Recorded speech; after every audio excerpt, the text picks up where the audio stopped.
நாட்டில் எத்தனை பிரச்சனை நடந்துட்டு இருக்கு. எஸ்ஐஆர் பிரச்சனை தலைவர் பறக்குது, வகுப்பு சட்ட பிரச்சனை இருக்கு, பீகார்ல பெரிய அடி வாங்கியிருக்கோம் இல்லையா. இதை பத்தி எல்லாம் பேசுறத விட்டு போட்டு நீங்க இந்த மாதிரியான ஒரு தலைப்பை எல்லாம் பேசிக் கொண்டிருக்கிறீர்களே என்று நினைக்கிறார்கள். எவருடைய தீங்கை கண்டு அண்டை வீட்டுக்காரர்கள் அஞ்சுகிறார்களோ அவர் முஸ்லீம் இல்லை. வகுப்புவாதிகள் கையாளுகின்ற ஒரு வழிமுறை, ரெண்டு சமுதாயங்களை இணைய விடாம பாத்துக்குவாங்க, அதுல ரொம்ப குறியா இருப்பாங்க. அப்பதான் வெறுப்பு வளரும். சேர்ந்து பழகிட்டா தான் ஒண்ணும் இல்லாம ஆயிருமே.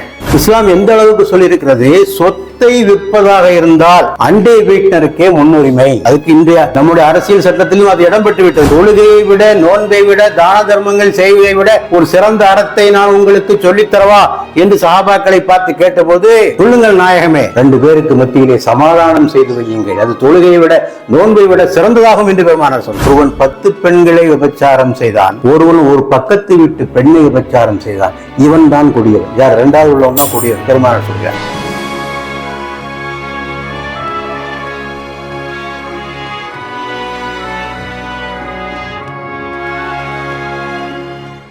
எல்லா புகழும் ஏக இறைவனுக்கே உரியது. சாந்தி சமாதானம் இறை தூதர்கள் மீதும், இறுதி தூதர் முகமது ஸல்லல்லாஹு அலைஹி வஸல்லம் அவர்கள் மீதும், நபி தோழர்கள் மீதும், நபி குடும்பத்தினர் மீதும், நம் அனைவர் மீதும் என்றென்றும் நிலவட்டுமாக.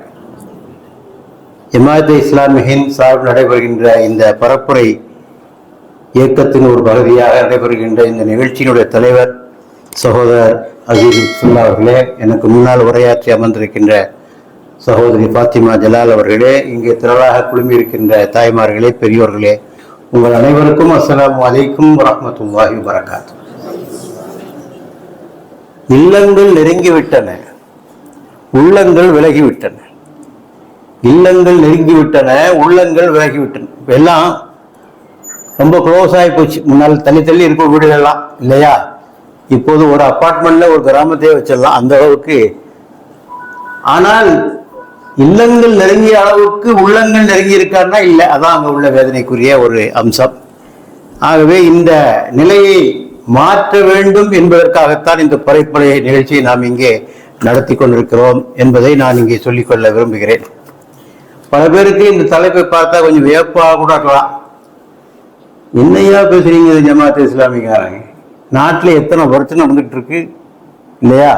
எஸ்ஐஆர் பிரச்சனை தலைவர் பறக்குது, வகுப்பு சட்ட பிரச்சனை இருக்கு, பீகார்ல பெரிய அடி வாங்கியிருக்கோம் இல்லையா. இதை பத்தி எல்லாம் பேசுறத விட்டு போட்டு நீங்க இந்த மாதிரியான ஒரு தலைப்பை எல்லாம் பேசிக் கொண்டிருக்கிறீர்களே என்று நினைக்கிறார்கள். நாம் அதையும் பேசுவோம், முன்னர் சொன்ன அந்த பிரச்சனைகளை பற்றியும் நாம் பேசுவோம். இந்த மனித வாழ்க்கையை பாதிக்கக்கூடிய அனைத்து அம்சங்களை பற்றியும் நாம் பேசுவோம். முஸ்லிம்களை பற்றி பேசுவோம், முஸ்லிம்களுடைய எல்லா கடமைகளை பற்றியும் பேசுவோம், முஸ்லிம் அல்லாத சமுதாயத்தினுடைய பிரச்சனைகளையும் பேசுவோம், நாட்டின் பிரச்சனைகளையும் பேசுவோம். இப்படி எல்லாவற்றையும் பேசுகின்ற ஒரு அமைப்பாகத்தான் இதை நீங்கள் பார்க்கின்றீர்கள். அதை முடித்துவிட்டு இதற்கு வரலாம் என்று சொல்ல எண்ணலாம். அதான் இப்ப முக்கியமான அதை பேசுங்க. எஸ்ஐஆர் நீங்க அதை விட்டு போட்டு இதெல்லாம் எடுத்துருக்கீங்களே, அதுக்கான தருணம் இல்லையே இது என்று கூட சொல்ல எண்ணலாம். இது எதற்கு ஒப்பாகும் என்றால், அலை ஓய்ந்த பிறகு கடலுக்குள் செல்லலாம் என்பதற்குத்தான் ஒப்பாகும். ஆனால் அந்த பிரச்சனை எப்பவும் இருந்துட்டு தான் இருக்கும். உலகம் முடிகிற வரை இந்த அரசியல் பிரச்சனை எல்லாம் இருந்துட்டு தான் போதும். அதையெல்லாம் முடிச்சுட்டு தான் மனித வாழ்க்கை சம்பந்தமான பிரச்சனைகளை பேசும் என்றால் இந்த உலகம் முடிந்துவிடும். ஏனென்றால் இஸ்லாத்தினுடைய நோக்கம் அமைதி. அமைதிதான் இஸ்லாத்தின் நோக்கம், பேரே தான். ஆக தனி மனிதன் அமைதி பெற வேண்டும், இறைவனோடு அமைதி பெற வேண்டும், வாழுகின்ற சமுதாயத்தோடு அமைதி பெற வேண்டும். ஆக இத்தனை பேரோடும் அமைதி பெற வேண்டும் என்று சொன்னால், இத்தனை பேருக்குள்ள கடமைகளை செய்யாமல் நாம் எப்படி அமைதி பெற முடியும்? பாருங்கள், இஸ்லாத்தினுடைய கடமைகளுடைய வரிசைகளை பார்த்தாலே உங்களுக்கு இது புரியும். உதாரணமாக எல்லோரும் இந்த பரப்புரை சம்பந்தமாக சுட்டிக்காட்டுகின்ற வசனம் சூரா நிசாவிலே 36வது வசனம். அதை கொஞ்சம் கவனியுங்கள். நீங்கள் அனைவரும் அல்லாஹ்வுக்கே அடிபணிந்து வாழுங்கள், அவனோடு எதனையும் இணையாக்காதீர்கள், தாய் தந்தைகளிடம் நல்ல விதமாக அன்புடன் நடந்து கொள்ளுங்கள், மேலும் உறவினர்கள், அனாதைகள், வறியவர்கள் ஆகியோருடனும் நல்ல விதமாக நடந்து கொள்ளுங்கள், மேலும் உறவினரான அண்டை வீட்டார், அந்நியரான அண்டை வீட்டார், பக்கத்தில் இருக்கும் நண்பர் மற்றும் வழிப்போக்கர்கள், உங்கள் கைவசத்தில் உள்ள அடிமைகள் ஆகியோருடனும் நயமாக நடந்து கொள்ளுங்கள்.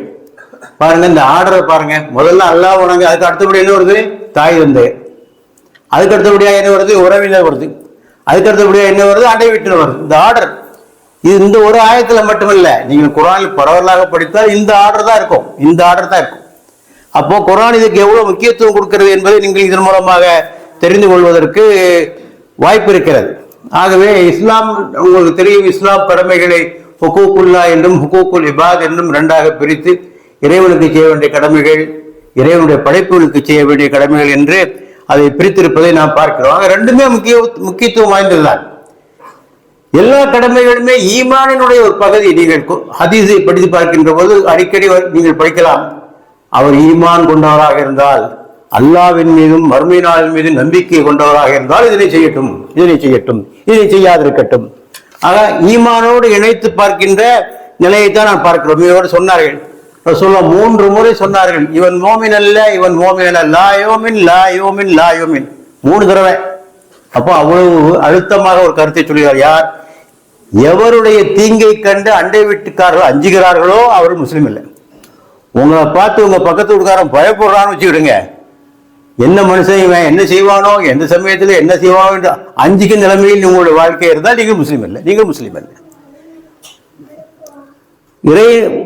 யார் இறை தூதரையும் இறை நபியையும் நேசிக்கிறாரோ அவர் பேசினால் உண்மையை பேசட்டும், அமானத்தை உரிய முறையில் ஒப்படைக்கட்டும், அண்டை வீட்டாரும் நல்ல முறையில் நடந்து கொள்ளட்டும்.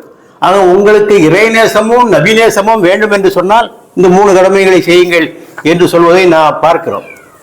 ஆகவே இந்த அண்டை வீட்டாளர்கள் நடந்து கொள்வது, மனித உறவுகள் செய்வதும் கூட ஃபர்து தான். அதை பண்ணிடுங்க. நம்மள பல பேருக்கு ஃபர்துன்னா என்ன ஞாபகம் வருதுன்னா, தொழுகை, நோன்பு, ஜக்காத்து, ஹஜ்ஜி தான் ஃபர்து, மற்றதெல்லாம் நஃபில் தான். இல்லை, அப்படி இல்லை. நஃபில் என்பது உபரியாக செய்வது. தொழுகை 5 வக்துக்கு மேல உபரியாக செய்தால் அதற்கு பேர் தான் நஃபில். 30 நோன்புக்கு மேல அதிகமாக செய்தால் அதற்கு பேர் நஃபில். இதெல்லாம் நஃபில் கிடையாது. நாம் செய்யக்கூடிய அண்டை வீட்டின் உறவு, பெற்றோர் உறவு எல்லாம் ஃபர்தான கடமைகள் என்பதனை நாம் தெரிந்து கொள்ள வேண்டும். பெருமானார் சொன்னார்கள், இறுதி தீர்ப்பு நாளில் மனிதர் தொடர்பான வழக்குகளில் முதலில் விசாரணைக்கு எடுத்துக் கொள்ளப்படும் வழக்கு அண்டை வீட்டினரை பற்றியதாகும். முதல் விசாரணை அதான்.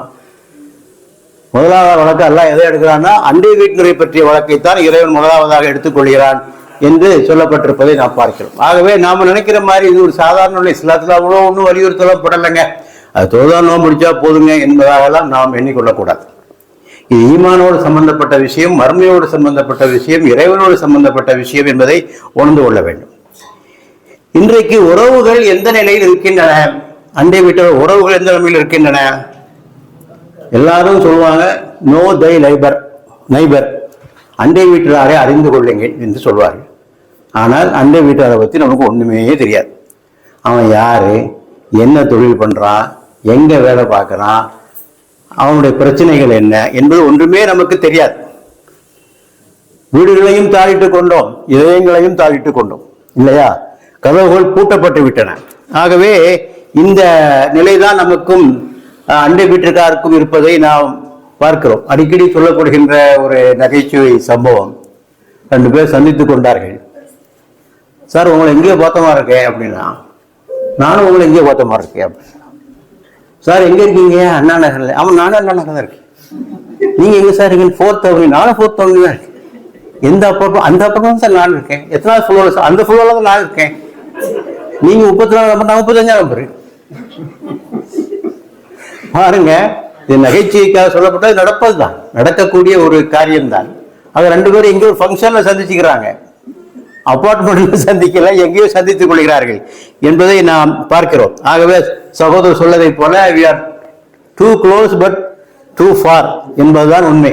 ரொம்ப பக்கத்தில் இருக்கிறோம், ரொம்ப தள்ளி இருக்கிறோம் என்பதுதான் இங்கே உண்மையான ஒரு விஷயமாக இருக்கிற பார்க்கிறோம். அதுவும் இந்த சோசியல் மீடியா வந்த பிறகு டிஜிட்டல் ஐசோலேஷன் இல்லையா, அதுக்குள்ளே முடங்கி கிடந்து எதையும் செய்வதற்கு தயாராக இல்லாத நிலை. டிஜிட்டல்ல எவ்வளவு நேரமாக பேசுறதுக்கு தயார், நேரடியாக பேசுவதற்கு தயாராக இல்லை. போன்ல பேசிய பார்த்துக்கிறோம், சேட் பண்ணி பார்த்துக்கிறோம் என்று சொல்லக்கூடிய நிலைமை உருவாகிவிட்டதை நம்மாலே பார்க்க முடிகிறது. ஆகவே இவையெல்லாம் இன்றைய நிலையாக இருப்பதை நாம் பார்க்கிறோம். ஏன் இந்த நிலை உருவானது, ஏன் இந்த உறவுகளில் தொடர்பு கொள்வதற்கு தடைகள் உருவானது என்று பார்க்கிற போது முதலாவது காரணம் பிரைவசி. எல்லாரும் எந்த அந்த அங்கத்தெல்லாம் தலையிடாது. நீ உன் வேலையை பார்த்துட்டு போ, நான் என் வேலையை பார்த்துட்டு போறேன், நான் உன் விவகாரத்தை தலையிட மாட்டேன், உன் வீட்டுக்கு வர மாட்டேன், நீ என் வீட்டுக்கு வராது. பிரைவசி என்று சொல்வது ஆகிவிட்டது. இண்டிபெண்டன்ஸ், நான் சுதந்திரமா இருக்கிறேன். இன்டர் டிபெண்டன்ஸ் அல்ல, இண்டிபெண்டன்ஸ் தான் இப்போது அதிகமாக ஆகிவிட்டதை பார்க்கிறோம். ஆகவே அடுத்தபடியாக பயம். எப்படி இருப்பானோ, எப்படிப்பட்ட ஆளோ, யாரோ எவனோ, இவனோட பழக போய் என்னென்ன செய்ய போறானோ, கடன் கேட்டு வந்துடுவானோ இல்லையா என்ற பயம் ஒரு பக்கம் இருக்கிறது. அவநம்பிக்கை இருக்கிறது. அப்புறம் பிஸி ஷெட்யூல், அவங்களுக்கு இதுக்கெல்லாம் நேரமே கிடையாது என்பது. அது ஒரு இன்ஃபீரியாரிட்டி காம்ப்ளெக்ஸ், சுப்பீரியாரிட்டி காம்ப்ளெக்ஸ் ரெண்டு இருக்கு. சிலவங்களுக்கு நம்ம என்ன எவனோட போய் பழகுறது, நம்ம அந்தஸ்து என்ன, அது என்ன, இது என்ன. அதே மாதிரி சிலவனுக்கு நம்ம ரொம்ப கீழ்நிலை இருக்க இன்று போனால் மதிப்பானா, இந்த இன்ஃபீரியாரிட்டி காம்ப்ளெக்ஸ் இதுவும் ஒரு காரணமாக அமைந்திருப்பதை பார்க்கிறோம். சில சமயங்களில் மதம் ஒரு தடையாக இருக்கிறது, மொழி தடையாக இருக்கிறது, சமூக பொருளாதார அந்தஸ்துகள் தடையாக இருக்கிறது. இப்படி பல தடைகள் இருப்பதை நம்மாலே பார்க்கிறோம். ஆனால் இந்த அண்டை வீட்டினார் உறவுகள் சீராக இருந்தால் நமக்கு என்ன நன்மைகள் விளையும், சீராக இல்லாவிட்டால் என்ன கேடுகள் விளையும் என்பதை நாம் உணர்ந்து கொள்ள வேண்டும். அதைத்தான் பெருமானார் அவர்கள் மிக சுருக்கமான ஒரு ஹதீஸ் சகோதரி அவர்கள் சொல்லி காட்டினார்கள். நீங்க நற்பேறு பெற்றவர்கள் என்பதற்கான அடையாளம் 3 விஷயத்தில் இருக்கு. நீங்கள் நற்பேறு பெற்றவர்கள், விசாலமான வீடு, வாசியா மஸ்கனன் வாசியா, ரொம்ப பரந்த வீடு, சின்ன சின்ன பெரிய வீடா இருக்கணும் உங்களுக்கு. அது பாருங்க, இஸ்லாம் விரும்புறத பாருங்க. எல்லாரும் உணவு உறைவிடம் உணவு என்பதாக சொல்வார்கள். அதுலேயும் இஸ்லாம் சொல்வது விசாலமான வீடு,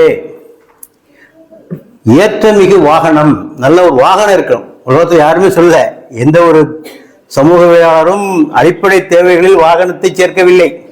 சாப்பாடு, உணவு, உறைவிடம், உடைதான் சொல்வார்கள். ரோட்டி கப்படா மகான், ஆமா 3 தான் சொல்லுவாங்க. இப்ப ரசூலுல்லா வாகனத்தையும் சேர்த்திருக்காங்க. அதில் 3வதாக சொன்னார்கள் நல்ல அண்டை வீட்டுக்காரன் என்று சொன்னார் இல்லையா. நல்ல அண்டை வீட்டுக்காரன் அமைந்து விட்டால் இந்த உலகத்தில் நீங்கள் மகிழ்ச்சியாக இருக்கலாம். மோசமான அண்டை வீட்டுக்காரன் வந்து விட்டால் நீங்கள் நரகத்தை இந்த உலகத்திலேயே பார்த்து விடலாம். மறு உலகம் வரைக்கும் போகணும்னா காத்திருக்க வேண்டிய அவசியம் எல்லாம் ஒன்றும் கிடையாது. துனியாவிலேயே நரகம் என்றால் என்ன என்பதை உங்களால் தெரிந்து கொள்ள முடியும். ஆகவே இதனால் பாதிப்புகள் என்று சொன்னால் முதலாவதாக தனிமை, லோன்லினஸ், இதுதான் பெரிய பாதிப்பு. இந்த மாதிரி பழகாமல் இருக்கிற போது அந்த மென்டல் அலூஃப்னஸ், மென்டல் ஸ்ட்ரெஸ் இது அதிகமாக இருப்பதற்கு வாய்ப்பு இருக்கிறது. ஏன்னா உலகத்துல மிக மோசமான தண்டனை லோன்லினஸ் தான், லோன்லினஸ். ஆகவேதான் இந்த ஆட்சியாளர்கள், குறிப்பாக சர்வாதிகாரிகள்லாம் என்ன செய்வாங்கன்னா, அவங்களுக்கு பிடிக்காத அரசியல்வாதிகளை எங்க கொண்டு போடுவாங்க, தனிமை சிறை, அங்கதான் போடுவாங்க. சமீபத்தில் ஆட்சியிலிருந்து இறக்கப்பட்ட முகமது மூர்சி, எகிப்திலே இந்த சர்வாதிகாரிகள் இறக்கப்பட்டு எங்க வச்சாங்க அவரை கொண்டு, ஒரு பிரதமரை தனிமை சிறையில் அடைத்தார்கள் பல ஆண்டுகளாக. ஆகவே பழிவாங்குவதற்கு மிகச்சிறந்த இடம் தனிமை சிறையில், தனிமையிலே ஒருவனை வைப்பதுதான். ஆக சகோதரர் சொல்லி காட்டியதை போல முதியோர்கள் தனிமையில இருந்தால் நிலைமை என்னவாகும் என்பதை நாம் சற்று யோசித்து பார்க்க வேண்டும். இவ்வாறு தனிமையிலே இருப்பவர்களுக்கு மத்தியில் தான் தற்கொலை எண்ணங்கள் அதிகமாக வருகின்றன என்று மருத்துவம் சொல்லுகிறது. அந்த தனியார்ல என்ன செய்வாங்க, கண்டதெல்லாம் யோசிப்பாங்க, கண்டதை பற்றிலாம் யோசிப்பாங்க, பிள்ளைகளை பற்றி யோசிப்பாங்க, வளர்த்தமே ஆளாக்கணுமே, எங்கடா போனான்னு எவனுவேன், ஒருத்தரும் கவனிப்பார் இல்லையே, ஒன்றும் இல்லையே என்று யோசித்து யோசித்து கடைசியாக அது உளவியல் ரீதியாக பல பாதிப்புகளை ஏற்படுத்தும். அடுத்தபடியாக இந்த நாம் தனித்து வாழ்வதனால் நெருக்கடியான வேலைகள் கிடைக்க வேண்டிய அரவணைப்பு, அன்பு, ஆதரவு எதுவுமே போயிட்டாமலே போய்விடும். ஏன்னா அவசர காலத்துக்கு ஓடி வர்றவன் யாரு, பக்கத்து வீட்டுக்காரன். உங்க உறவினருக்கு போன் பண்ணி 2 மணி நேரம் ஆகும், 3 மணி நேரம் ஆகும் இல்லையா. உடனடியாக உங்களுக்கு உங்களை கண்காணிப்பு யார். இப்போ விபத்துக்கள் எல்லாம் பார்க்குறோம். விபத்துக்கள் நடக்கிற போது முதலாவதாக ஓடி வருது பக்கத்தில் இருக்கிற கிராமத்து மக்கள் தான் ஓடி வந்து மக்களை காப்பாற்றுறாங்க இல்லையா. அவங்க தான் பின்னால்தான் போலீஸ் வருது, ஆம்புலன்ஸ் வருது, எல்லாம் பின்னால வருது. அதுக்கு முன்னால் இவங்க தான் காப்பாற்றுறாங்க.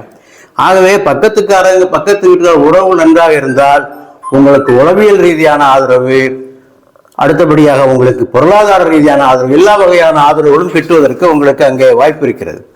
அடுத்தபடியாக இந்த உறவுகள் சீராக இல்லைன்னா சமூக இடைவெளி உருவாகிறது.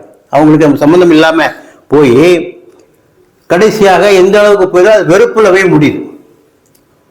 வகுப்புவாதிகள் கையாளுகின்ற ஒரு வழிமுறை இது. ரெண்டு சமுதாயங்களை இணைய விடாம பார்த்துக்குவாங்க, அதுல ரொம்ப குறியா இருப்பாங்க. அப்பதான் வெறுப்பு வளரும். சேர்ந்து பழகிட்டா தான் ஒண்ணும் இல்லாம ஆயிடுமே இல்லையா?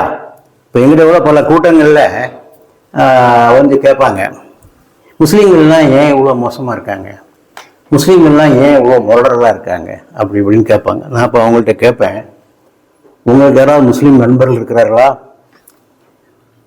முஸ்லீம்களோடு சேர்ந்து ஒன்றாக படித்திருக்கிறீர்களா? முஸ்லீம் ஆசிரியர்கள் உங்களுக்கு உண்டா? முஸ்லீம் பள்ளிக்கூடத்தில் படித்திருக்கிறீர்களா? முஸ்லீம் முஹல்லாவில் வாழ்ந்திருக்கிறீர்களா? இல்லைம்மா. உனக்கு எப்படா தெரியும்? உனக்கு எப்படி தெரியும்? உனக்கு யார் யாரெல்லாம் முஸ்லீம்களோடு தொடர்பு கொண்டு வாழ்ந்தார்களோ அவர்களெல்லாம் இஸ்லாத்தின் மீது நல்ல நம்பிக்கை வைத்திருக்கிறார்கள், நல்ல நம்பிக்கை வைத்திருக்கிறார்கள். பழகி பார்த்தா தானே தெரியும் ஒரு சமுதாயத்தை. எப்பங்க புரிஞ்சுக்கிற முடியும்? பேப்பர்ல படிச்சா ஒரு சமுதாயத்தை புரிஞ்சுக்கிற முடியும்?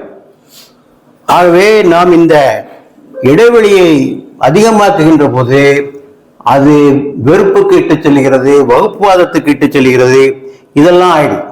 அடுத்தபடியாக இந்த உறவுகள் சீராக இல்லை என்று சொன்னால்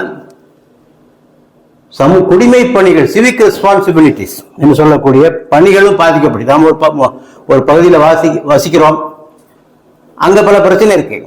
தண்ணீர் பிரச்சனை இருக்கு, சாக்கடை பிரச்சனை இருக்கு, குப்பை குளங்கள் பிரச்சனை இருக்கு, மின்சார பிரச்சனை இருக்கு இல்லையா? நாய்கள் தொல்லை, இப்போ புதுசா சேர்ந்திருக்கிறது நாய்கள் தொல்லை இருக்கு.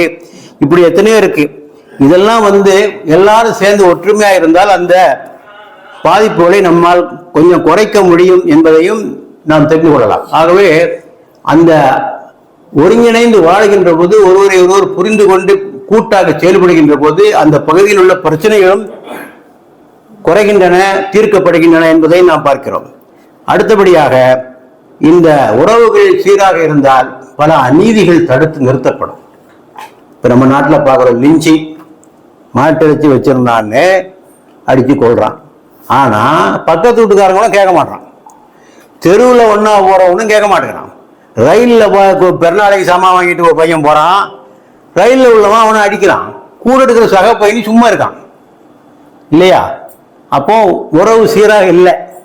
வெறுப்பு உள்ளத்துல ஏற்றப்பட்டு விதைக்கப்பட்டு விட்டதனால் இந்த ஒருத்தனை அடித்து கொள்வதை கூட பார்த்து கொண்டு ஒருவன் சும்மா இருக்கிறான் என்று சொன்னால் உறவுகள் எவ்வளவு சீர்கெட்டு போயிருக்கின்றன என்பதையும் நாம் தெரிந்து கொள்ள வேண்டும்.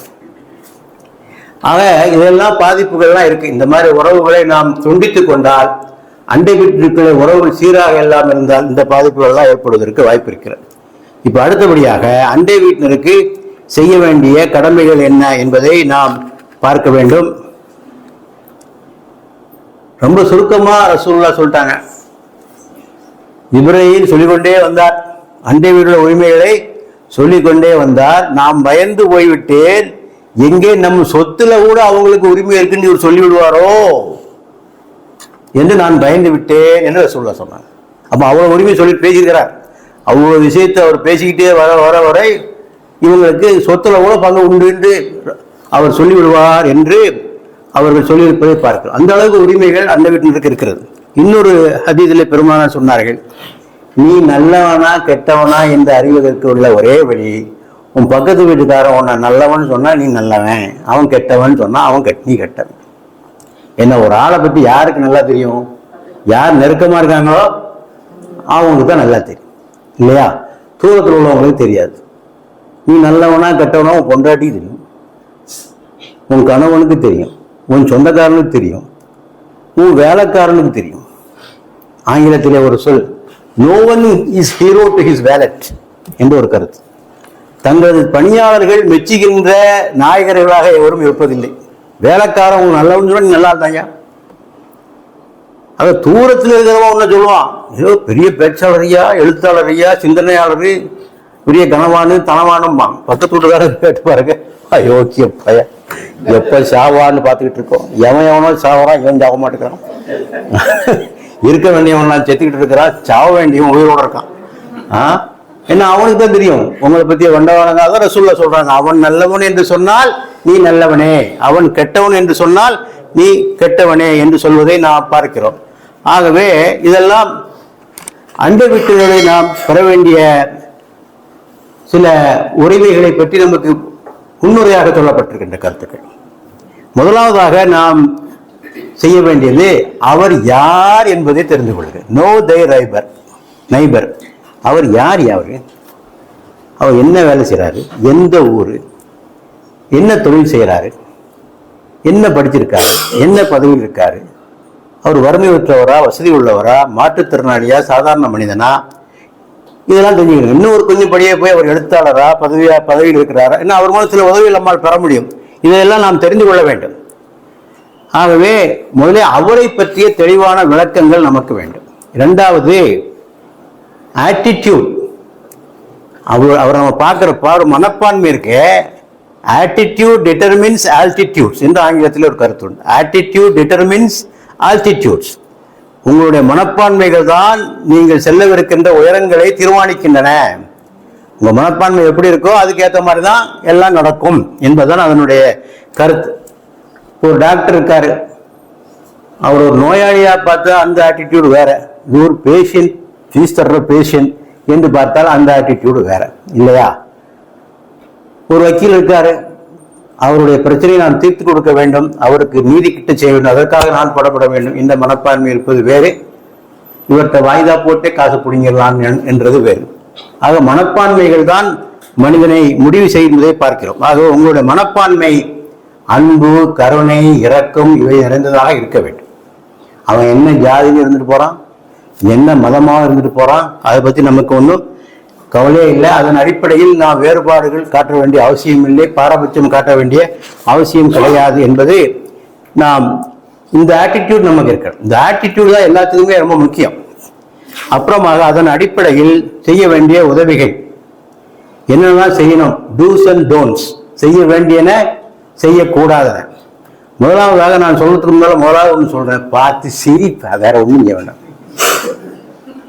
பக்கத்து வீட்டுக்காரனுக்கு சிரிக்கப்படாது. ரசூலுல்லாஹ் சொன்னாங்க இல்லையா, சகோதரனை பார்த்து புன்முறுவல் பூப்பதும் ஒரு தர்மமே. பல பேர் சிரிக்கவே மாட்டாங்க, சிரிக்கவே காசு கேட்கறான், பவுன் கேட்கறான், பவுன் விலை வேற ஏறிக்கிட்டே போகுது. என்ன அவன் சொல்லுவாங்க, மக்கள் சொல்லுவாங்க, அவன் சிரிக்க மாட்டாங்க, சிரிக்கிறதுக்கு பவுன் கேட்பாங்க அவன் அப்படி என்று கிராமத்து மக்கள் பேசிக்கொள்வார்கள். ஆகவே சும்மா வீட்டை விட்டு வெளியே போறோம், ஒரு ஆளை பார்க்கலாம், சிரிப்பதிலேயே 1000 விஷயங்கள் அடங்கி போயிடுது இல்லையா? ஆணவக்காரர்கள் சிரிக்க மாட்டார்கள், அன்பில்லாதவர்கள் சிரிக்க மாட்டார்கள், அடுத்தவனை மட்டமாக எடை போடுபவர்கள் சிரிக்க மாட்டார். அவனும் நம்மை போன்ற சக மனிதன் என்று எண்ணுபவர்கள் தான் யாரை பார்த்தாலும் சிரிப்பார்கள். இவன் யோசிச்சுக்கிட்டே இருக்கான், சிரிக்கலாமா வேண்டாமா, சிரிச்சா என்ன லாபம், சிரிக்காவிட்டால் என்ன நஷ்டம் என்று அந்த கடந்து போய் அதுக்கு அவன் கடந்து போய் விடுகிறான். அடுத்தபடியாக ரசூலுல்லாஹ் ஒரு பெரிய லிஸ்ட் கொடுக்குறாங்க. சகோதரர்கள் சொல்லிவிட்டார்கள், உதவி கேட்டால் உதவுங்கள். அது பொருள் உதவி, உழைப்பு உதவி, ஆலோசனை உதவி எப்படியாகவும் இருக்கலாம். கடன் கேட்டால் கொடுங்கள், எவ்வளோ முடியுமோ அவ்வளோ கொடுங்க. எங்களுக்கே ரூபாயில் நான் எங்கே போய் கடன் கொடுக்கிறது என்று என்ன வேணும், எவ்வளோ முடியுமோ அதை கொடுங்க. துயர வேலைகளை நிவாரணம் அடையுங்கள், நோயுற்றால் விசாரியுங்கள். ஏன்னா அந்த நோயுற்ற வேலைகளில் ஒருவன் எப்படி இருப்பான் என்பது உங்களுக்கு தெரிந்திருக்க வேண்டும் அல்லவா, இல்லையா? அந்த சமயத்தில் அவன் இறக்கத்தான் போறான்னே வச்சுக்கிடுங்க, அந்த சமயத்திலே கூட அவனுக்கு ஒரு ஆறுதல் சொன்னால் அது அவனுக்கு கிடைக்கின்ற ஒரு நிம்மதி அல்லவா. மரண சடங்குகளில் கலந்து கொள்ளுங்கள், நல்லது கிடந்தால் வாழ்த்து தெரிவியுங்கள், தீயவை நடந்தால் அனுதாபம் தெரிவியுங்கள். இதெல்லாம் பெருமானார் சொன்னார். அடுத்தபடியாக பசிப்பினி போக்குதல். அண்டை வீட்டுக்காரன் பசித்திருக்க தான் மட்டும் வயிறார உண்பவன் முஸ்லிம் அல்ல. நாங்கள் இது எல்லாத்தையும் கேட்குறோம், எத்தனை பேர் பக்கத்து வீட்டுக்காரன் சாப்பிட்டானா, வசதி உள்ளவன கேட்டவங்க எத்தனை பேர்? இப்போ கையை தூக்கினா கஷ்டமா போயிடும், ஆனால் கேட்கலாம். என்னைக்கா நம்ம சிந்திச்சிருக்கோமா அதை? ரசூலுல்லாஹ் சொல்றாங்க, அபூதர்ரே, நீர் குழம்பு சமைத்தால் அதில் கொஞ்சம் தண்ணீரை அதிகப்படுத்தி விடும், பக்கத்து விட்டு கொடுத்து விடும். உங்ககிட்ட குழம்பு கம்மியாக தான் இருக்கு, உங்ககிட்ட உனக்கே குழம்பு இல்லை, அப்போ சொல்யூஷன் சொல்றாங்க, அதை சேர்த்து கொஞ்சம் தண்ணியை ஊற்றி கொடுத்து அடுத்தவனுக்கு கொடுத்து விடு. ஏதாவது ஒரு வகையில நீ அவனுக்கு உதவி செய்ய வேண்டும் என்பதுதான் இதில் நமக்கு கிடைக்கின்ற படிப்பினையாக இருக்கிற வேண்டும். அண்டை வீட்டினர் நமது வீட்டு சுவரில் குச்சியை நட்டு வைக்க விரும்பினால் அதை நீங்கள் தடுக்காதீர்கள். வராரு, நான் உங்க இதுல கொஞ்சம் ஆணி அடிச்சுக்கிறேன், உங்க இது பண்ணிக்கிறேன்னு கேட்கிறாரு. ஏன்னா ஆணி அடிச்சா பில்டிங்கே இடிஞ்சு போற மாதிரி பேசுவோம். அந்த வீட்டு சொந்தக்காரங்க இருக்காங்களே, இந்த வாடகைக்காரங்களை படுத்துற பாடு இருக்கே, சொல்லி முடியாது. அங்க அடிக்கப்படாது, இங்க அடிக்கப்படாது, இது செய்யப்படாது, அது செய்யப்படாதுன்னு உயிரை எடுத்துருவான் இல்லையா? என்னையா ஆணி அடிச்சா என்னையா ஆயிடும்?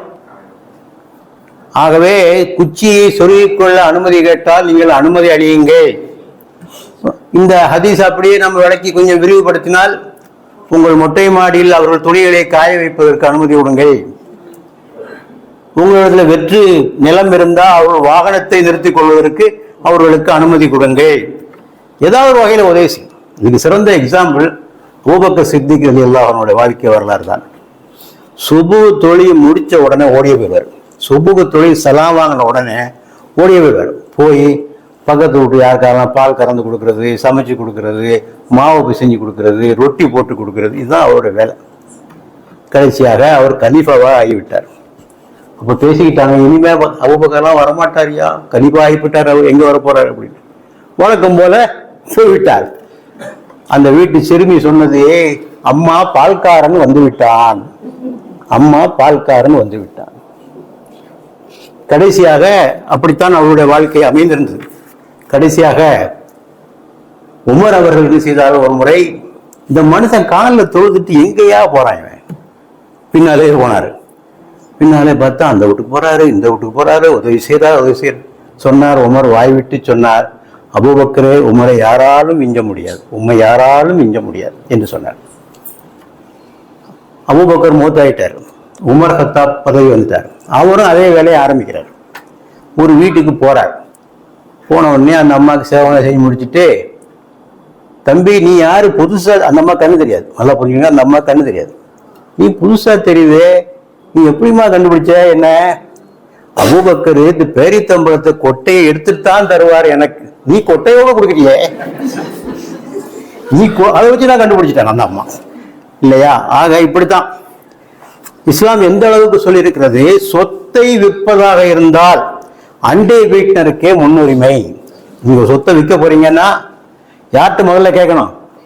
பக்கத்து வீட்டுக்காரனுக்கு தான் முதல்ல கேட்கும். அதுக்கு இந்திய நம்முடைய அரசியல் சட்டத்திலும் அது இடம் பெற்று விட்டது. லா, அதுக்கு பேர் law of preemption. Law of preemption. இதை முகலாயர்கள் தங்களுடைய ஆட்சி காலத்திலே இந்தியாவிலே அறிமுகப்படுத்தினார்கள். பின்னர் அந்த சட்டம் பிரிட்டிஷ்காரர்களாலும் அது ஏற்றுக்கொள்ளப்பட்டது. இப்ப இந்திய அரசியல் சட்டத்திலும் அது இருக்கிறது. அதுக்கு பேர் சுஃபா என்று அதற்கு பெயர். ஆகவே இந்த அளவுக்கு இஸ்லாம் முன்னுரிமை அளித்திருக்கிறார். அண்டை வீட்டுக்காரர்களுடைய சொத்து வித்தாலும் அவனிடத்தில் தான் நீங்கள் கேட்க வேண்டும் என்று. அடுத்து அண்டை வீட்டுக்காரருக்கு செய்ய வேண்டிய ஒன்று, அவர்கள் சண்டையிட்டுக் கொண்டால் சமாதானம் செய்து வையுங்கள். ஜன்னலை திறந்து வச்சுட்டு வேடிக்கை பாரு, நல்லா இருக்கு, 2 பேர் சண்டை போட்டுக்கிறாங்க வீட்டுக்குள்ள, என்ன சுவாரஸ்யமா இருக்கு, பேசுறதுக்கு கொஞ்சம் சப்ஜெக்ட் கிடைச்சிருக்கு என்று இல்லை.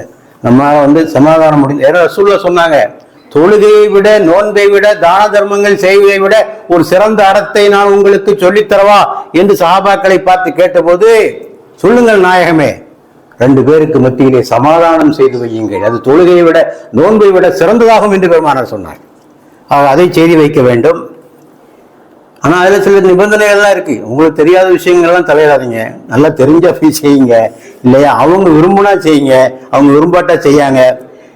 அடுத்தபடியாக தீமைகளிலிருந்து அவர்கள் விலக்குவது. அவர் ஏதாவது தீமை செய்யறாங்க நம்மளால முடிஞ்ச அளவுக்கு, ஏன்னா இஸ்லாத்தோட பொதுவான விதி அல்லவா, நன்மை ஏவி தீமையை விளக்குது. அத்தீனு நசிஹா, நசிஹத் என்றால் நலம் நாடுதல் என்று பொருள். ஆகவே நாம் யார் யாருக்கெல்லாமோ பயன் பண்றோம், எந்த ஊருக்கெல்லாமோ போறோம், பக்கத்து வீட்டுக்காரன்னு சொல்லப்படாதப்பா, எங்கெல்லாமோ போற. ஆக அந்த பணியை செய்ய வேண்டிய பொறுப்பு இருக்கிறது. அடுத்து வீட்டுக்கு வெளியேயும் நாம் சில காரியங்களை செய்யலாம். பக்கத்து வீட்டுக்காரர், பக்கத்து சொன்னாங்க லிஸ்ட்ல சொன்னாங்க, பக்கத்து வீட்டுக்காரெல்லாம் யாரெல்லாம் சொல்லி, ஒளிப்போக்கர்கள், பஸ்ல ஒன்னா பிரயாணம் செய்யறவங்க, தொழிலில் ஒன்னா பண்றவங்க எல்லாம் பக்கத்து வீட்டுக்காரன் தான். அப்போ நம்ம பஸ்ல போறோம், நம்ம சீட்டை விட்டு கொடுக்குறது. அடுத்த ஒரு முதியவரையோ ஒரு பெண்ணையோ கண்டால் அவர்களுக்கு நம்முடைய சீட்டை விட்டு கொடுப்பது, அவருடைய சாமான்களை நாம் தூக்கி சுமப்பது, சரியான வழியை காட்டுவது, பாதி வழியை காட்டுவது. ஒரு ஆள் என்ன செஞ்சாரு, பத்திரிகையில படிச்ச செய்தி, ஹாஸ்பிட்டல்ல, கவர்மெண்ட் ஹாஸ்பிட்டல் நடக்கிற ஒரு பெரிய ஒரு சோதனையான விஷயம். டாக்டர் சொல்வார், நீ 40ஆம் ரூமுக்கு போங்க, அங்க எல்லா டெஸ்டும் பண்ணுவாங்க, நீங்க 45ஆம் 40 எங்க 45 எங்க ஒண்ணும் தெரியாது, அதான் அலையும், ஒருத்தரும் விடுவிக்க மாட்டாங்க. ஒருத்தரும் வெளியே போக மாட்டான். இதை பார்த்துக்கிட்டு இருந்த ஒரு ஆள் என்ன செஞ்சாரு, நோயாளியா வந்தவர் பின்னால ஒரு டேபிளை போட்டு அங்கே உட்காந்துட்டாரு. ஒரு வேலை தான், மக்களுக்கு வழிகாட்டுவேன். எந்த டிபார்ட்மெண்ட் எங்க இருக்கு, எக்ஸ்ரே எங்க இருக்கு, இது எங்க இருக்கு, அது எங்க இருக்கு, இது சொல்லிக் கொடுப்பது மட்டும்தான் என் வேலை என்று செய்தார். இன்னொரு அதே மாதிரி நோயாளி இருக்கிற போது ஆஸ்பத்திரியில மக்கள் இந்த சுடுநீருக்காக அலைவார்கள், வெந்நீருக்காக கிடைக்காது. அந்த ஓடுவாங்க, அந்த கேண்டீனுக்கு வருவாங்க, இங்க இல்லை அங்கே ஒரே அலைச்சல். என்ன செஞ்சாரு, அவர் முடிவு பண்ணார், வெளியில வந்து ஒரு கொட்டகையை போட்டு வெந்நீர் மட்டும் கொடுத்தல், வேற ஒரு வேலையும் கிடையாது, வெந்நீர் மட்டும் கொடுத்து. அங்க என்னத்தை எதுக்காக சொல்றேன்னா, சேவை செய்யறதுக்கு கோடி கோடியா பணம் வேணும்னு அவசியம் இல்லைங்க. கோடி கோடியா பணம் வேணும், நம்மால் முடிந்த எத்தனையோ சேவைகளை செய்வதற்கு வாய்ப்பு இருக்கிறது என்பதற்காகத்தான் நான் இவற்றை நாம் உங்களுக்கு சொல்லிக்கொள்ள விரும்புகிறேன். அடுத்தபடியாக கலெக்டிவ் ரெஸ்பான்சிபிலிட்டி. ஒரு பகுதியில் நாம் இருக்கிற போது நம்ம வீட்டை தாண்டியும், நான் ஏற்கனவே சொல்லியது போல குப்பை, கூலம், மின்சாரம் இதெல்லாம் இருக்கு இல்லையா, நாய்கள் பிரச்சனை இதெல்லாம் இருக்கு இல்லையா, அதெல்லாம் கூட ஒழிப்பதற்கு நம்மாலான முயற்சிகளை நாம் செய்ய வேண்டும். பல பேர் இதில் வந்து ஒழுங்காகவே செய்யறதில்லை. நான் எங்கள் பகுதியில் உள்ள வெல்ஃபேர் அசோசியேஷனில் நான் தலைவராக இருந்தேன், ஒரு வருஷம் தலைவராக இருந்தேன். அப்போது பல்வேறு சோதனைகளை எல்லாம் சந்தித்தோம். ஒரு பக்கம் அரசோடு போராட்டம், ஒழுங்காக குப்பையை துப்புரவு செய்வர்களை வர வைப்பது, சாக்கடைகளாக புறப்படுத்துவது. இன்னொரு பக்கம் பொதுமக்கள் குப்பையை அங்கே போடாதீங்க, இங்கே போடாதீங்க என்று சொல்வது. அரசாங்கத்தோடு போராடுவது எங்களுக்கு எளிதாக இருந்தது, எப்படியோ சண்டை போட்டு அவனை கொண்டு வந்து. இந்த மக்களோடு போராடுவது தான் கஷ்டமாக போச்சு. குப்பையை தொட்டியை நாங்கள் சொன்னோம், குப்பை தொட்டியை கொண்டு தெருவில் போடாதையா, அவன் வீட்டிலேயே வச்சிரு, வீடு வீடாக வந்து கலெக்ட் பண்ண வருவாங்கன்னு சொன்னால் அதெல்லாம் வைக்க முடியாது. குப்பை தொட்டியை வீட்டுக்குள்ளே வச்சுக்கிட்டு இருக்கணுமோ, நாற்றத்தை எல்லாம் வீட்டில் வச்சுக்கிட்டு இருக்க முடியாது சொல்கிறான். ஆகவே 100 ரூபா சந்தா, 100 ரூபா சந்தா, அவ்வளோதான், 100 ரூபா தான். அவன் இருக்கிற வீட்டில் லேண்ட் வேல்யூ 4 கோடி ரூபா, 5 கோடி ரூபா, 100 ரூபா தர மாட்டாங்க. ஆக இந்த கலெக்டிவ் ரெஸ்பான்சிபிலிட்டியில் நாம் வந்து கலந்து கொள்ள வேண்டும். அடுத்தபடியாக செய்யக்கூடாத விஷயங்கள் என்ன, நன்மை செய்வது கூட லேசு தான், தீமை செய்யாமல் இருக்கிறதா கொஞ்சம் கஷ்டம் இல்லையா. உதவி செய்தியிலையோ இல்லையோ ஒவ்வொருத்தரும் செய்யாமல், அதுவே பெரிய உதவி. ஆகவே தான் ரசூல்லா சொன்னார்கள், நான் ஏற்கனவே சொன்ன ஹதீஸ், 3 முறை அவன் மூமின் அல்ல என்று சொன்னது யாரா சொன்னாங்கன்னா, எவனால அண்டை வீட்டுக்காரன தீங்கி விளைகிறதோ அவன் முஸ்லீம் அல்ல என்று சொல்வதை நாம் பார்க்கிறோம். ஆகவே அவர் நம்மால் யாருக்கும் எந்த தொந்தரவும் வரக்கூடாது. எஸ்ஸிரு வலா துஅஸ்ஸிரு ரசூலுல்லாஹ் சொன்னார்கள், மக்களுக்கு நீங்கள் எளிதாக்கி தாருங்கள். எஸ்ஸிரு, மக்களுக்கு எளிதாக்கி தாருங்கள். வலா துஅஸ்ஸிரு, நீங்கள் கடினத்தை தராதீர்கள். எல்லாருக்கும் சொல்லியிருக்காங்க இதை. ஆட்சியாளர்களை கவர்னர்களாக நியமித்து பெருமானார் அனுப்புகின்ற போது அவர்கள் சொல்கின்ற உபதேசங்கள் இது முக்கியமான உபதேசம். மக்களுக்கு எளிதாக்கி தாருங்கள், மக்களுக்கு கடினத்தை உண்டு பண்ணாதீர்கள் என்று சொன்னார்கள். ஆக யாருக்கு தொந்தரவு கொடுக்கக்கூடாது. நாவினால் தருகின்ற தொல்லை, உரத்து பேசுது, பல பேசிக்கிட்டே இருப்போம், ராத்திரி 12 மணிக்கு உட்காந்து பேசிக்கிட்டு இருப்போம். டிவி, ரேடியோ, ஒலிபெருக்கி, இதெல்லாம் திட்டுதல், புறம் பேசுதல், அவதூறுகளை புரிதல், இவையெல்லாம் நாவினால் செய்கின்ற. பக்கத்து வீட்டுக்காரனுடைய குறைகளை வெளியே பேசிட்டு அதையாதே. ரசூலுல்லாஹ் சொன்னார்கள், அடுத்தவருடைய குறைகளை மறைத்தால் இறைவன் உன்னுடைய குறைகளை மறைப்பான் என்று பெருமானார் சொன்னார்கள். அடுத்தவர் ரகசியங்களை நீங்கள் பாதுகாத்தால் உயிருடன் புதைக்கப்பட்ட பெண் குழந்தையை காப்பாற்றிய நன்மை உங்களுக்கு கிட்டும். அடுத்தவர் ரகசியத்தை காப்பாத்தினா, நம்மளால காப்பாற்ற முடியாத ஒரே விஷயம்னா அது ரகசியம் தான், சொல்லிடுங்க. அவனுக்கு ஒத்துட்டையும் சொல்லிடாதீங்க, ஒத்துட்டையும் சொல்லி அவ்வளோ பேரும் சொல்லி முடிச்சிருவோம். யார்ட்டையும் சொல்லாதீங்க எல்லாத்தையும் சொல்லி முடிச்சிடும். ஏன்னா அந்த பக்கத்து வீட்டுக்காரன் ஒரு செய்தி சொல்றதுக்கும் மற்றவங்க சொல்றதுக்கும் வித்தியாசம் இருக்கு. பக்கத்து வீட்டுக்காரன் சொல்லும்போது அது ஏற்றுக்கொள்ளப்படும். பக்கத்து வீட்டுக்காரன் சொல்றான், அவன் பொய்யா சொல்லுவான், அவனுக்கு எல்லாம் தெரியும். அந்த செய்தி ஒரு அத்தன்டிக் இன்ஃபர்மேஷனாகவும் ஆதாரப்பூர்வமான செய்தியாகவும் மக்களால் ஏற்றுக்கொள்ளப்பட்டு நம்பப்பட்டு மிக தீவிரமாக வேகமாக அது பரவி கொண்டே இருக்கும். ஆகவே அந்த ரகசியங்களை எல்லாம் பாதுகாக்க வேண்டிய பொறுப்பும் நமக்கு இருக்கிறது. அடுத்தபடியாக கரத்தினால் செய்கின்ற உதவி, உபத்திரவம், காற்று கிட்டாதவாறு உங்கள் சுவர்களை அவர்கள் அனுமதியின்றி உயரமாக எழுப்பாதீர்கள். உங்க வீட்டு சுவரை அவங்க உயரமாக எழுப்பி அவனுக்கு வர்ற காற்றை தடை செய்யாதே. இப்போ இந்த ஹதீஸை நம்ம அப்படியே எக்ஸ்பிளைன் பண்ண போனால் நிறைய விஷயங்கள் இதில் வரும். பொதுப்பாதையை அடைக்காதே, நிறைய பேர் பொதுப்பாதையை அடைப்பான். பொதுப்பாதையில் கொண்டு குப்பையை கொட்டுவான், பொதுப்பாதையில் கொண்டு சாக்கடை விடுவான், இல்லையா? ஆக்கிரமித்து வீடே கட்டுவான். ரசூலுல்லாஹ் சொன்னார்கள், ஒரு சான் நிலத்தை நீங்கள் அபகரித்தால் மறுமையில் 7 சான் நிலங்கள் உங்கள் கழுத்தில் தொங்க விடப்படும் என்று பெருமானார் சொன்னார்கள். அதுவும் அரசாங்க நிலம்னா கேட்கவே வேண்டாம், ஈஸியா அரசாங்கம். எங்க ஒரு ஊர்ல நான் பார்த்துருக்கேன், தெருலாம் சின்னதாகி போச்சு, தெருவை அடைச்சி வீடை கட்டிடுறான். தெருவை அடைச்சி வீடை கட்டி வாகனங்கள் போவதற்கு வழி இல்லை. இது அரசாங்க நிலமா எடுக்கலாமா? சொந்த நிலத்தை எடுக்கக்கூடாது, தனி மனிதர்கள் நிலத்தை எடுக்கக்கூடாது, அரசாங்க நிலத்தை எடுக்கலாமா? இதெல்லாம் நாம் செய்கின்ற தவறுகள். அடுத்தபடியாக நம்ம போடுற ஜன்னல்ல கூட கவனமா இருக்கணும். அடுத்தவர்களுக்கு நம்முடைய பார்வை அங்கே செல்லாத அளவுக்கு நாம் அதை பாதுகாத்துக் கொள்ள வேண்டிய பொறுப்பு நமக்கு இருக்கிறது. அடுத்தபடியாக முறைகேடான உறவுகள். பக்கத்து வீட்டு, நீ பேப்பரில் படிக்கிறீங்கல்ல நிறைய, கள்ளக்காதல். பக்கத்து வீட்டு பெண்ணோடு தொடர்பு கொண்டு அவருடைய வாழ்க்கையை வீணாக்குவது என்ற செய்தி அடிக்கடி வருது. NCRB என்று சொல்லக்கூடிய தேசிய குற்றவியல் ஆவண காப்பகம் ஒரு தகவலை நமக்கு தருகிறது. பாலியல் வன்புணர்ச்சி, ரேப் என்று சொல்லுகிறோமே, இதை அதிகமாக புரிவோர் யார் தெரியுமா? பக்கத்து வீட்டுக்காரர்கள், நண்பர்கள், வீட்டுக்கு அடிக்கடி வருபவர்கள், இவங்க தான் அதிகமாக பண்றாங்க. ஆனா இந்த செய்தி வெளியே வர்றதில்லை. காரணம், குடும்ப கௌரவத்திற்கு பயந்து கொண்டு இந்த செய்தியை வெளியில் சொல்வதும் இல்லை, காவல்துறைக்கு எடுத்து சொல்வதும் இல்லை. நம்ம நினைக்கிறோம் ஏதோ பஸ்ல தான் நடக்குது, ரயில்ல தான் நடக்குது, வெளியிடங்கள் நடக்குது. இல்ல, இதுதான் அதிகம். வீடுகளிலே இருக்கின்ற நெருங்கிய உறவினர்கள். ஏன்னா பக்கத்து வீட்டுக்கார நம்பிக்கை வச்சு பழக விட்டுறாங்க. என்ன செய்ய, நம்ம 10 வருஷம் பழகிருக்கான், என்ன செஞ்சிருவான்னு பழக விட்டுறாங்க. அதை பயன்படுத்தி கொண்டு பெருமானார் அதை எப்படி கண்டிக்கிறார்கள் பாருங்கள். ஒருவன் 10 பெண்களை விபச்சாரம் செய்தான், ஒருவன் ஒரு பக்கத்து வீட்டு பெண்ணை விபச்சாரம் செய்தான், இவன் தான் கொடியவன். யார்? 2வது உள்ளவன் தான் கொடியவன். பெருமானார் சொல்கிறார்கள். ஒருவன் 10 வீடுகளிலே திருடினான், இன்னொருவன் பக்கத்து வீட்டிலே திருடினான், அவனை விட இவன் தான் கொடியவன். ஏனென்றால் நம்பிக்கை துரோகம் செய்கிறான். நம்பிக்கை துரோகம் செய்கின்ற காரணத்தினால் இது கொடிய செயலாக மாற்றப்படுவதை நம்மாலே பார்க்க முடிகிறது.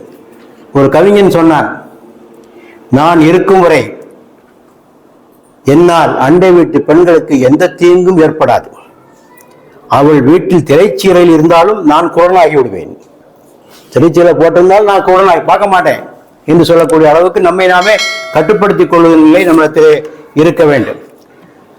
ஆகவே இதையெல்லாம் சொல்லியிருக்கிறோம். இப்ப நம்மிடத்துல இதெல்லாம் ஒரு மார்க்க கடமை என்பது ஏன் மறந்து போய்விட்டது? நம்முடைய சமுதாயம் தொழுகை, நோன்பு, ஜக்காத்து போன்ற ஹுகூக்குல்லாவை தாண்டி ஏன் சிந்திப்பதில்லை என்று பார்க்கிற போது நாம் மார்க்கத்தை மதமாக ஆக்கிவிட்டோம். அதான் முக்கிய காரணம். மார்க்கம் வேறு, மதம் வேறு. மதம் என்றால் சில நம்பிக்கைகள், கோட்பாடுகள், வழிபாடுகள், நீதி போதனைகள் தொகுப்பு தான் மதம். மார்க்கம் என்றால் வாழ்க்கை முறை என்பதனையும் மறந்துவிட்டோம். ஹுகூக்குல்லா, ஹுகூக்குல் இபாதிலே ஹுகூக்குல்லாவை மட்டும் எடுத்துக்கொண்டோம், ஹுகூக்குல் இபாதை நாம் விட்டுவிட்டோம். வாழ்க்கை வேறு, வணக்கம் வேறு என்று ஆக்கி கொண்டோம். இப்படியெல்லாம் செய்வதனுடைய விளைவைத்தான் நாம் இப்போது அனுபவித்துக் கொண்டிருக்கிறோம் என்பதை தெரிந்து கொள்ள வேண்டும். அடுத்தபடியாக இந்த அண்டை வீட்டின் உறவு தாவாவுக்கும் ஹெல்ப் பண்ணுது, தாவாவுடைய பணிகளுக்கும். ஏனென்றால் நம்மை பார்க்கிறார்கள், நம்மை பார்க்கிற போது இஸ்லாத்தை பற்றிய நல்ல உணர்வு அவர்களுக்கு ஏற்படுதா இல்லையா? லண்டன்ல ஒரு நடந்த நிகழ்ச்சி, ஒரு பெண்மணி மதரசாவுக்கு வரா, இங்கிலாந்து பெண்மணி, பிரிட்டிஷ் பெண்மணி பள்ளியாசலுக்கு என் பிள்ளைய அதை சேர்த்துங்க, மதரசாவை சேர்த்துங்க அப்படின்னு சொல்றேன். ஹசரத்துக்கு ஆச்சரியம், என்னம்மா இது முஸ்லீம்கள் படிக்கிற பள்ளியை உன் பிள்ளைய கொண்டு சேர்த்துக்கிட்டா எப்படியா சேர்க்கணும்? என்ன காரணம்? என் பக்கத்து வீட்டில் முஸ்லீம்கள் தான் இருக்காங்க, அவங்க குழந்தை வளர்க்குற விதத்தை எல்லாம் நான் பார்த்துக்கிட்டே இருக்கேன். தாய் மேலே எவ்வளோ பாசம் வச்சுருக்காங்க. காலையில் ஸ்கூலுக்கு போகின்ற போது தாயும் பிள்ளைகளும் அணைத்துக் கொள்வதையும் முத்தமிடுவதையும் நான் பார்த்து கொண்டே இருக்கிறேன். எங்கள் சமுதாயத்தில் இதெல்லாம் நடப்பதில்லை. ஆக இதை கொடுத்தது எது? இஸ்லாம் தானே. ஆக என் பிள்ளை இங்கே படிக்கட்டும், அது மாதிரி ஆகட்டும். பார்த்தீங்களா தாக்கம் எங்கே எப்படி உண்டாகிறது என்பதை பாருங்கள். ஆக இதைத்தான் நாம் தெளிவாக புரிந்து கொள்ள வேண்டும். ஆகவே இப்போ நம்முடைய இயக்கத்தை சேர்ந்த ஒரு தோழர் வேலூர்ல, பேர் என்ன சொன்னீங்க? அகமது ஷரீப் அவர், HMT வாட்சியுடைய உரிமையாளர். அவருடைய பழக்கம் என்ன தெரியுமா? நல்ல உறவு வைத்திருந்தார். நான் முஸ்லீம்கள் நல்ல உறவு வைத்திருந்தார். இஸ்லாமிய சட்டப்படி ஒரு வீட்டில் மரணம் நிகழ்ந்தால் 3 நாட்களுக்கு சாப்பாடு கொடுத்து விட வேண்டும். அங்கே போய் சாப்பிடக்கூடாது. நம்மளால் அங்கே போய் சாப்பிட்டுருக்காங்க. கல்யாண வீடா கருமாதி வீடான்னு தெரியல, இறந்த ஒரு வீட்டில் சாப்பாடு போடுறாங்க. பெரிய கொடுமையா இது, கொடுமை. ஏதோ வெளியூர்காரங்க வந்தாங்க சாப்பிட்றதுக்கு வழி இல்லைன்னா கொடுத்த தப்பு ஒன்றும் சொல்ல முடியாது. என்னமோ விருந்து நடத்துற மாதிரி முஸ்லீம் சமுதாய வீடுகளில் நடந்து கொண்டிருப்பதை நான் பார்க்கிறேன். அவருடைய பழக்கம் 3 நாட்களுக்கு சாப்பாடு எல்லாத்துக்கும், முஸ்லீம் அல்ல எல்லாத்துக்கும் சாப்பாடாகி கொடுத்துருவார். கடைசியில் அவர் இறந்து போனார். அந்த வட்டாரத்தில் அவ்வளோ பேரும் சோறாகி கொடுத்துட்டோம் அவர் வீட்டுக்கு. அவர் வந்து அவருக்காக அவர்கள் புதிய பாத்திரங்கள் எல்லாம் வாங்கி சமைத்து கொடுத்தார்கள். ஒருவர் அவருடைய கபரு அடக்கப்பட்ட இடத்தை விட்டு போக மறுத்து விட்டார். அதே உட்கார்ந்து அழுதுகிட்டே இருக்காரு, இந்த மனுஷன் போயிட்டாரேன்னு சொல்லிட்டு. அது உறவுகளை எப்படி பலப்படுத்துது பாருங்க. இந்த உதவிகள் செய்கிற போது அது தாவாவுக்கு மிக பெரும் உதவியாக அமைந்து விடுகிறது என்பதனையும் நாம் தெரிந்து கொள்ள வேண்டும். ஆக இப்படி பல விஷயங்கள் இருக்கிறது, இன்னும் விஷயங்கள் இருக்கிறது. நிறைய படிங்க, தெரிஞ்சுக்கிடுங்க. ஆகவே அதெல்லாம் செயல்படுத்துங்க. சும்மா வந்து உங்களுக்கு இதுக்காக நம்ம சொல்லலை. நம்ம இவ்வளோ நேரம் பேசுனதில் என்னென்ன குறைபாடுகள்லாம் உங்ககிட்ட இருக்கோ அதையெல்லாம் சரிப்படுத்துங்க. இது வரைக்கும் செய்யாமல் இருந்ததெல்லாம் செயல்படுத்துங்க. ஆகவே அண்டை வீடு சண்டை வீடாக மாறாமல் பார்த்துக்கொள்ளுங்கள். அண்டை வீடு சண்டை வீடாக மாறாமல் சமாதான வீடாக, சாந்தி தரும் வீடாக நீங்கள் பார்த்துக் கொள்ளுங்கள். உங்கள் உறவுகளை நீங்கள் பலப்படுத்துங்கள். இதை செய்வதனால் இந்த உலகில் உங்களுக்கு நன்மை கிடைப்பதோடு மறு உலகிலும் இறைவனிடத்திலே கூலி கிடைக்கும். அத்தகைய பாக்கியத்தை இறைவன் உங்களுக்கும் எனக்கும் அருள்வானாக. வாஹிரு தாவானா அல்ஹம்துலில்லாஹி ரப்பில் ஆலமீன். வஸ்ஸலாமு அலைக்கும் வரஹ்மத்துல்லாஹி வபரகாத்துஹு.